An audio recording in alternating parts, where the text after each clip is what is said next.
حکایه یادم آمد. وهب ابن منبه روایت میکند، میگوید یک آدم ثروتمند بود، خواست که بیرون شهر یک سیر دهد. برای خدمتگارهاش چی گفت؟ برای خدمتگارهاش گفت که برای من لباسی خوب بیاورید. میگوید هر جفتی را که میآوردن معقول نمیشد، شاید صدها جفت لباس آوردن، هیچ کدامش معقول نمیشد. آخر تمام لباس هایی که داشت آوردن در پیش گذاشتن و یکی از اونها را بهترینش جدا کرد و در بدنش پوشید. گفت برای من یک اسب بهترین آورید. میگن هر چی که می آوردن اسب ها معقول نمیشد.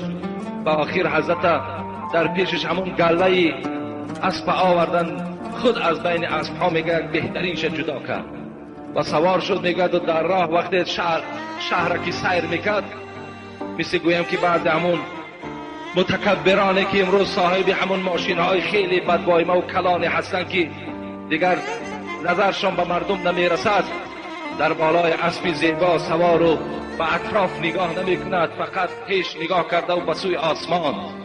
این زمان میگوید کسی میگوید همون لجام اسبش داشت.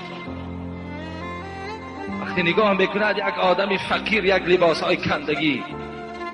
گفت تو اینقدر غیرت پیدا کردی که لجام اسبی مرا میداری؟ تو میشناسی من کی هستم؟ درویش گفت من تو را نه از میشناسم، یکی من با تو یک صحبت دارم، یک جمله هست من میخواهم به سمع تو رسانم. گفت زمان من از پایان کی شدم، اون زمان آمده شکایت کن، من با جمله تو جواب میگویم.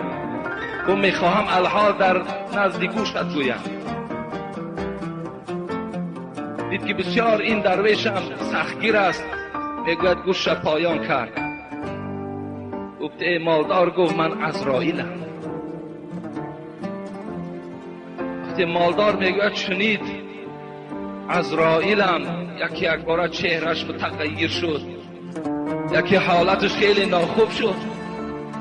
و عزرائیل هستی؟ گفت بله عزرائیل هستم. گفت بسیار خوب. گفت فرصت نیست که پس گردم و رفته با زن و فرزند خود یگان وصیت کنم. گوشت نزدیک بیا. گو الحال الله میگوید این زمان یا زمان جان او را بگیر، او را پس نمان که به خانش بیاید. فرصت نیست. گفت و حضرت میگه دستش دراز کرد و جان این متکبر میگه گرفت، مثل که از بالای میگه اسب مثل یک تخته در زمین زد.